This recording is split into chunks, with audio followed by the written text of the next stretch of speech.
We're going to be starting our conversation today speaking on the economy. And we have a special guest here with us who is a man of many parts. He's a politician, a political economist, an officer of the Order of the Niger, and a professor, I believe. Professor Kingsley Moghalu is here with us. Thank you very much, sir, for joining us. Thank you. Thank you, Ebuka.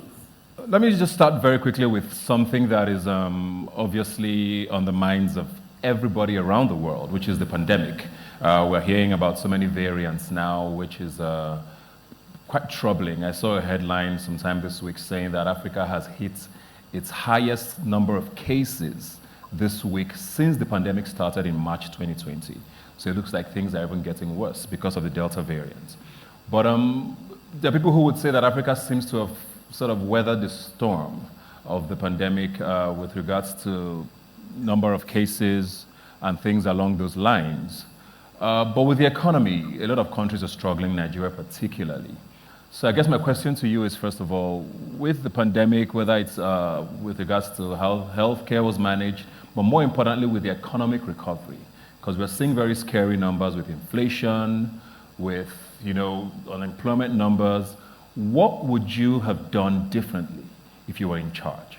What the pandemic has exposed, and this is one of the things I knew before, but it's become clearer to me as a special envoy of the United Nations Development Program, the UNDP, on post-COVID development finance for Africa.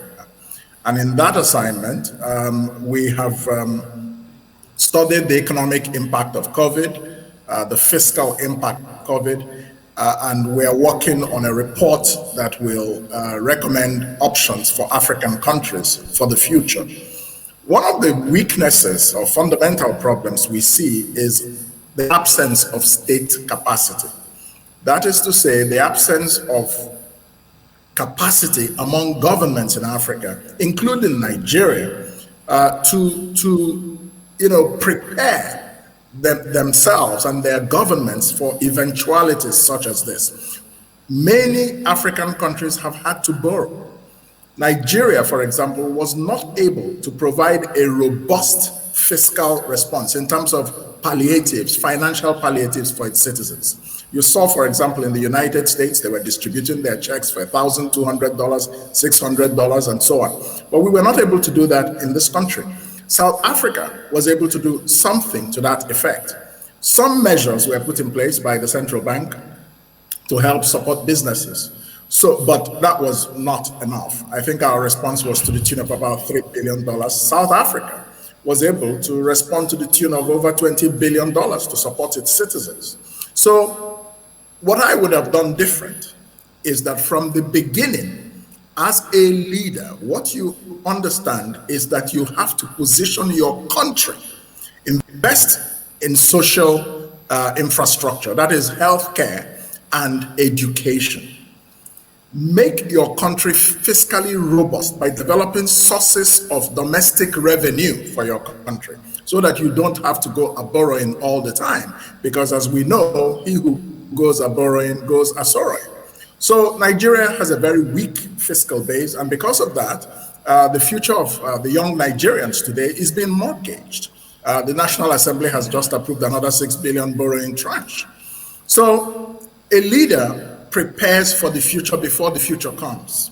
And so that when that future comes, that future is the future you envisaged, not a future that is very different from, what you want, which is where we are today with COVID in Nigeria. So risk management is also a very important part of the thinking of any leader in the 21st century. And that is something I would prioritize. You've got strategy, you've got risk management. Those two are necessary. So, is it fair to say that, because a lot of people in government have argued that, they were caught between a rock and a hard place, where the first recession we saw in 2016 was almost inevitable, according to the analysis, because oil prices were always going to crash. They came in at a time when it happened. There was a recession at the time. We're just starting to sort of witness a recovery, then COVID hit. Are we being fair on them with your analysis now saying they were not prepared, considering how they have sort of presented their case saying they were in a tough place anyway? I think, we have to be balanced in the way we look at these things. But I'm being more than fair because I'm actually being kind. Because when you talk about inevitability of the oil price crash, that takes us to a fundamental issue of governance. Why is Nigeria a monoproduct economy that relies only on crude oil for its fiscal revenues? Why can't Nigeria generate taxes from amongst its people? Why is our tax to GDP ratio 6%, one of the lowest in the world? This is why we are where we are. It's not just about COVID. There are fundamental factors that our government and our governance and our politics should address, but are not addressing. And so, in Nigeria, we are all about politics, but we're not about governance. So all you have is politics without governance, and it's the consequence that we are seeing in the impact of COVID in this country. I like the fact that you touch on unemployment there, because that's something that's very piercing to a lot of people. Like you said, about a third of the Nigerian population is unemployed. If you focus on young people alone, it's almost half the young population Absolutely. in Nigeria is unemployed. If you add the underemployed numbers, it's even scarier. How do you come out of a situation like this? Because we're even hearing that we've not even peaked yet, that things will even get worse before they start getting better. How do you come out of such a scary position now? Because COVID is still here with us. Most economies are still not opening up. Some of the sectors that young people seem to be thriving in, we seem to get very conflicting policies with the tech situation. Entertainment is not thriving as it used to because of COVID. So what does a government do at a time like this? One of the things a government does not do is to try to ban its citizens from accessing Twitter. We have lost billions of Naira in economic revenues to a lot of young people and other Nigerians who have their hustle based on Twitter and on social media. This is adding to the unemployment. This is adding to the economic recession. So, but beyond that, I think we need to go back to the fundamentals. How do you prepare an economy such as Nigeria to employ its citizens? One of the things you do is that you create an enabling business environment. You create an enabling business environment by encouraging innovation and the mass production of the products of innovation, for example. You work on the educational system by investing, especially at a time like this, in making sure that young people have skills and access to capital.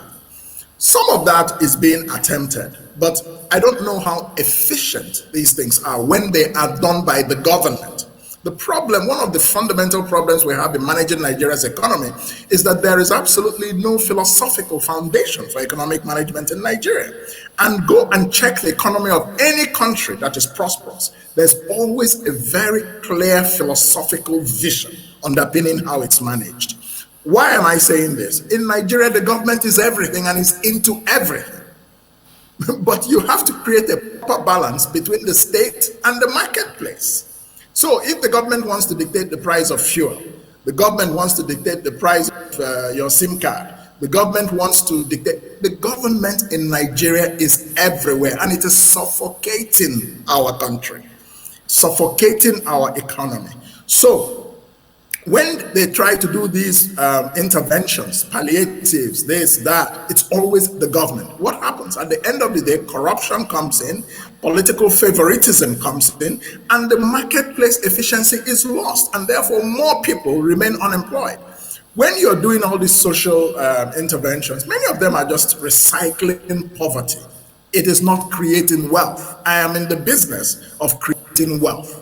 How do you create wealth? You allow the private sector to drive the process. You create an enabling environment for that private sector to run businesses, and then you maintain a regulatory eye on them. Because you can't let everything just go haywire. Otherwise, it will be dog eat dog, and you will have a mind for the poor. But you see, for you to be able to do social welfare effectively, you must first create wealth before you can redistribute it. You cannot go and be borrowing money and say you're borrowing to fund a palliative program. Who does that?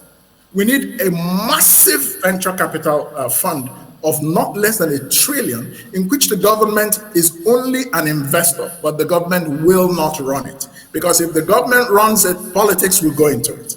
The private sector should run the fund, and that fund will give young people and unemployed people capital, but not credit. Another problem we have in Nigeria is that everything is credit-based. And because the price of capital is high, interest rates are high, so the government tries to subsidize this by using central bank interventions at single interest rates. But one of the things that happens is that anything the government is doing, people see it as AWOOF money. We need to come and get this money from the government. So there is no efficiency in it. There is no risk management of it. You're not sure how many people are paying back those loans in reality. You're not measuring the economic effect of those loans.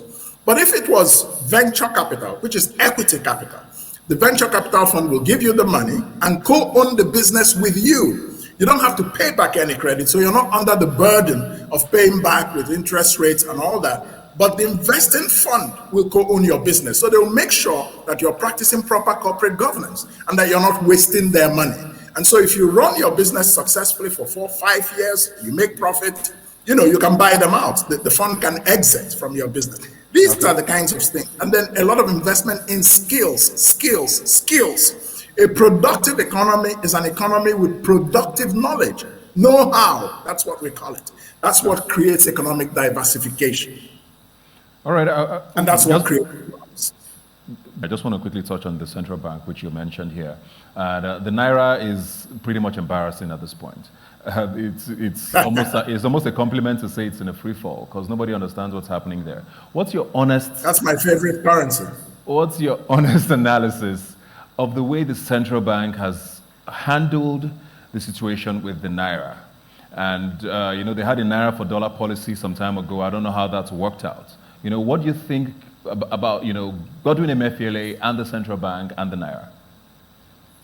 Now, this is not an analysis or an opinion about any individual. Let me say one or two things about the central bank for the record, and let it be very clear. One, Nigeria is relying excessively on the central bank for the management of its economy. And that's one of the signs that the Nigerian state is failing.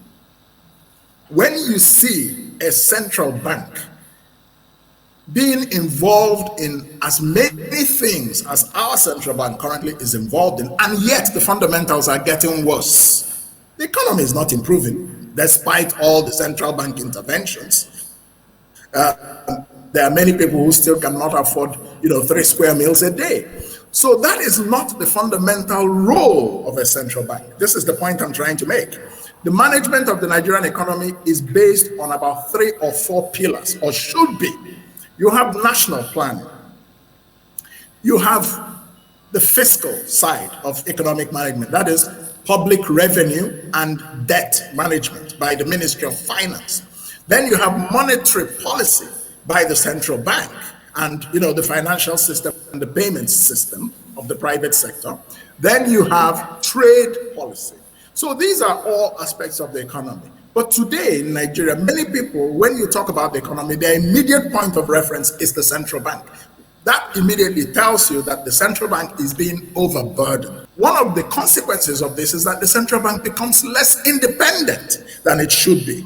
You see? And therefore, it begins to serve the interests only of the government, but not of the larger economy, or to serve the interests of a regime or a government in power at a time, but not the longer term interest of the economy. So my short-term solution is this. There's no getting away from it. The government cannot continue to fix the price of the Naira, which is what the central bank is trying to do. When I was a deputy governor of the central bank, oil was at about $100 a barrel. So we had the latitude to do what we call the managed float regime. And we kept the Naira within a band relative to the dollar, between 160, 165, that sort of thing, for most of the time. And we were successful because we had the firepower to do that. But the economic environment in Nigeria today has changed fundamentally. And so I say we have to float the Naira. The Naira has to find its price and its value in the market. What does that do? It's going to be rough at first. I want to tell you it will be horrible. It could mean the Naira going up massively. But what will happen? Just like the SIM card many years ago used to cost 20, 30,000 Naira, and today you can pick it up for nothing. Market forces will bring the price of the dollar down. Nigeria is a 200 million population economy. Many people want to invest in it. They're prepared to bring in dollars if they feel that they make a profit. The more people bring in those dollars to make a profit, the demand and supply factors will kick in, the price of the dollar will begin to drop. Second, if you float the Naira, you stop subsidizing imports. The way our country is structured today, with the way the central bank is going, it is subsidizing an import economy. While the policy position officially is that we want made in Nigeria, it's not going to work because there will be arbitrage. Some people will access the Naira at proper official rate, sell on the black market, even though they tell you they're producing something with it, but it's not true. So what you do when you float the Naira is that you create an incentive for those who want to export things and earn forex. So that way you begin to structurally shift your economy towards exports rather than imports. But you must combine this with trade policy. Thank you very much, sir, for that. Unfortunately, we've run out of time. I still had a few questions, but I guess we'll leave it to the future. Good luck with your run and your future in politics. It's the future project. And thank you very much for being here today. We'll take a break now and be right back. Please don't. Thank you for having me.